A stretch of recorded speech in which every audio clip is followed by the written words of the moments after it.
Kim railway station પર જાહેરમાં beer પીતા યુવકોનો વિડીયો ચર્ચામાં. મુસાફરોની અવરજવર વચ્ચે દારૂનું સેવન, સુરક્ષા વ્યવસ્થા સામે ઉઠ્યા સવાલો.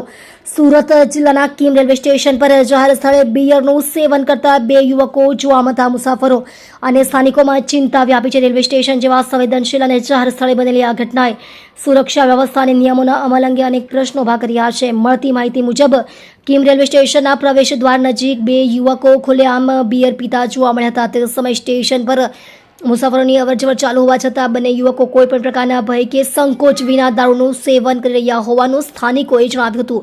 ઘટનાના દ્રશ્યો સામે આવ્યા બાદ મુસાફરોમાં અસંતોષ જોવા મળ્યો છે. ખાસ કરીને મહિલાઓ, વૃદ્ધો અને બાળકોની અવરજવર ધરાવતા સ્થળે આવી પ્રવૃત્તિઓ જાહેર સુરક્ષા અને શિસ્ત માટે ચિંતાજનક હોવાનું લોકોનું માનવું છે. સ્થાનિક સૂત્રોના જણાવ્યા અનુસાર દારૂનું સેવન કરતા યુવકો પરપ્રાંતીય હોવાનું અનુમાન લગાવવામાં આવી રહ્યું છે. જોકે તેમની ઓળખ આ ઘટનાની સત્તાવાર પુષ્ટિ સંબંધિત તંત્ર દ્વારા હજુ કરવામાં આવી નથી. સ્થાનિક રહેવાસીઓનું કહેવું છે કે છેલ્લા કેટલાક સમયથી કિમ રેલવે સ્ટેશન અને તેની આસપાસના વિસ્તારમાં અસામાજિક તત્વોની અવરજવર વધી રહી છે. સાંજના અને મોડી રાતના સમયે શંકાસ્પદ લોકોના ટોળા જોવા મળતા હોવાની ફરિયાદો પણ સમયાંતરે સામે આવી રહી છે. રેલવે સ્ટેશન પર જાહેરમાં દારૂનું સેવન કરવું નિયમોનું ઉલ્લંઘન માનવામાં આવે છે. આવી પ્રવૃત્તિઓ મુસાફરોની સુરક્ષા અને જાહેર વ્યવસ્થાને અસર કરી શકે છે, જેના કારણે સ્થાનિકોએ રેલવે સુરક્ષા દળ અને ગુજરાત પોલીસ દ્વારા વધુ કડક પેટ્રોલિંગ અને દેખરેખ રાખવાની માંગ કરી છે. સ્થાનિકોનું માનવું છે કે રેલવે સ્ટેશન જેવા જાહેર સ્થળોએ સુરક્ષા વ્યવસ્થાને વધુ મજબૂત બનાવવામાં આવે અને નિયમોનો ભંગ કરનાર તત્વો સામે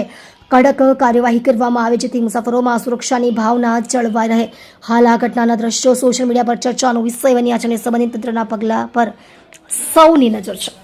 આપ જોઈ રહ્યા છો ગુજરાતની સૌથી પહેલા ખબર આપતી Surat express news channel director Rajesh મંગલેની સાથે.